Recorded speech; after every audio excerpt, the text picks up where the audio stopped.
ഇത് ആരോട് പറയാന്നുള്ള കാര്യം. മറ്റു ചില ആൾക്കാർ എന്നോട് ചോദിക്കുകയും ചെയ്തു, കറാമയിൽ ഈ ഒരു ടൈമിൽ വന്നിട്ടുണ്ടോ, അവിടെ വന്നെങ്കിൽ മാത്രമേ ആ വൈബ് എന്താണെന്നുള്ള കാര്യം മനസ്സിലാവും എന്നുള്ള കാര്യം. എനിക്ക് ഈ സമയത്ത് അവിടെ വന്നിട്ട് ആ വൈബ് അറിഞ്ഞ് പ്രത്യേകിച്ചൊന്നും കേട്ടാനില്ല. ഇതൊരു പുണ്യമാസമാണല്ലേ.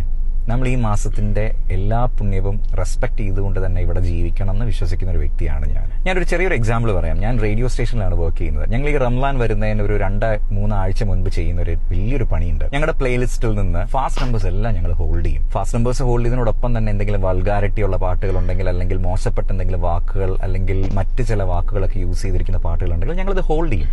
എന്തുകൊണ്ടാണെന്ന് വെച്ച് കഴിഞ്ഞാൽ ഈ മാസങ്ങളിൽ പാട്ട് പോലെയുള്ള കാര്യങ്ങൾ കേൾക്കുന്നവർ വളരെ കുറവാണെന്ന് ഞങ്ങൾ കരുതുന്നു. അതുകൊണ്ട് തന്നെ ഉള്ളവരുണ്ടെങ്കിൽ പോലും, അതായത് നോമ്പെടുത്ത് വിശ്വാസത്തോടു കൂടി തന്നെ ജീവിക്കുന്നവരുണ്ടെങ്കിൽ പോലും, റേഡിയോയിലൂടെ അവർക്കൊരിക്കലും ഇത്തരത്തിലുള്ള ആഘോഷമുള്ള തട്ടുപൊളിപ്പൻ പാട്ടുകൾ കൊടുത്ത് അവരെ ഒരു മോശപ്പെട്ട രീതിയിലൂടെ ചിന്തകൾ കൊണ്ടുപോകണ്ട എന്നൊരു ചിന്തയോടുകൂടി തന്നെയാണ് നമ്മളത് ചെയ്യുന്നത്.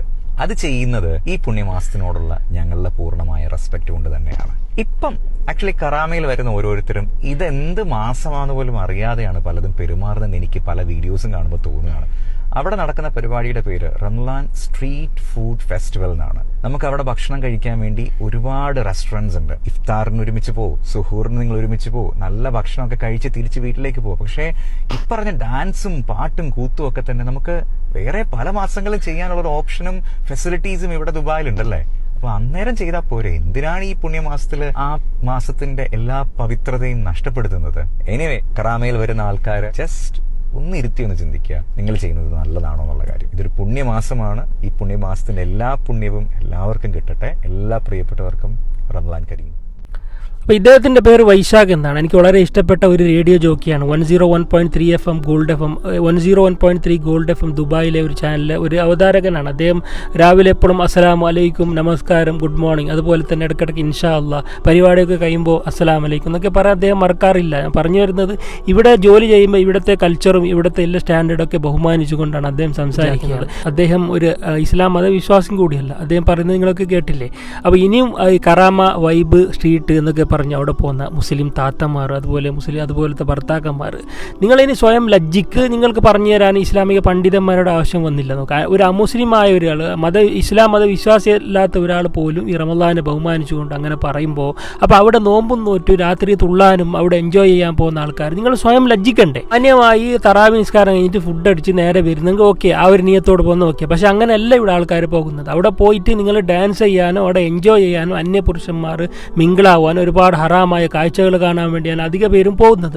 അപ്പോൾ റമളാനിന്റെ ഈ റേഡിയോ ആൾക്കാർ പോലും ബഹുമാനിച്ചുകൊണ്ട് അടിപൊളി പാട്ടുകൾ നിർത്തലാക്കിയിട്ട്, എങ്കിലും ഈ റമളാന്റെ ഉദ്ദേശശുദ്ധി മനസ്സിലാക്കിക്കൊണ്ട് ഈ കറാമ പോലുള്ള സ്ട്രീറ്റ് വൈബ് ആ പരിപാടി ഈ വർഷത്തോടു കൂടി അവസാനിപ്പിക്കണം. ഇനി ഒരാൾ നോമ്പ് നോറ്റ് അങ്ങോട്ട് പോയി ഇതുപോലുള്ള തോന്നിയാസം കാണിക്കാൻ പാടില്ല. അത് നമ്മൾ ഇസ്ലാമിനെ കളങ്കപ്പെടുത്തുന്നതാണ്, റമളാൻ മാസത്തെ കളങ്കപ്പെടുത്തുന്നതാണ്. ഈ ബജാറിൽ പോകുന്നത് തന്നെ അത് ഇബ്ലീസിന്റെ വീടാണെന്ന് റസൂലുള്ള പറഞ്ഞ വെറുതെ അല്ല ഈ മാർക്കറ്റ് എന്ന് പറഞ്ഞാൽ. അവിടെയൊക്കെ മാക്സിമം പോകുന്നത് നമ്മൾ ഒഴിവാക്കണം. അന്യ സ്ത്രീകളെ കാണുന്ന പരിപാടി, മ്യൂസിക്കും ഡാൻസും ഹറാമായ കാഴ്ച, അതിനൊരു പരിശീലനമാണ് ഈ റമളാൻ. അതിൽ നിന്ന് പോകുന്നതിൽ നിന്ന് നമ്മൾ ഒഴിവാക്കാനുള്ള ഒരു പരിശീലനമാകേണ്ട ഈ റമളാൻ മാസത്തിൽ നമ്മൾ കൂടുതൽ അതിലേക്ക് പോയി പിന്നെ റമളാൻ കൊണ്ട് നിങ്ങൾക്ക് എന്താണ് നേട്ടമുള്ളത്? ഒരുപാട് പട്ടിണിയായി അല്ലെങ്കിൽ ഒരുപാട് ഞാൻ മെലിഞ്ഞു എന്ന് പറയുന്നല്ല. ഈ റമളാൻ കൊണ്ട് നിങ്ങൾക്കൊന്നും കിട്ടുന്നില്ല.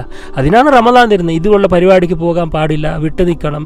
അതിന് പകരം രാത്രി നമസ്കാരം കൂടുതലാക്കണം. രാത്രി വേഗം കിടന്നിട്ട് രാവിലെ നേരത്തെ എണീച്ചിട്ട് തഹജ്ജുദ് നിസ്കരിച്ച് പ്രാർത്ഥിച്ചപ്പോൾ രാത്രി നമ്മൾ കൂടുതൽ ഖുർആൻ ഓതാനോ അള്ളാഹിനെ സ്മരിക്കാനൊക്കെ നമ്മൾ പരിശീലിക്കേണ്ട മാസത്തിൽ ഇപ്പോഴും ഇതേപോലെ റമളാൻ പഴയ പോലെ തന്നെ റമളാൻ മാസത്തിന് ഉപയോഗപ്പെടുത്തിയാൽ അടുത്ത റമളാൻ നിങ്ങൾ കിട്ടുമെന്ന് യാതൊരു ഉറപ്പില്ല. അപ്പോൾ ഇങ്ങനെ നന്ദികേട് കാണിക്കാൻ പാടില്ല. അള്ളാഹു നിങ്ങൾക്ക് ഒരുപാട് അനുഗ്രഹം നൽകി, ഫാമിലി ലൈഫ്, കുട്ടികൾ, അൽഹംദുലില്ലാ.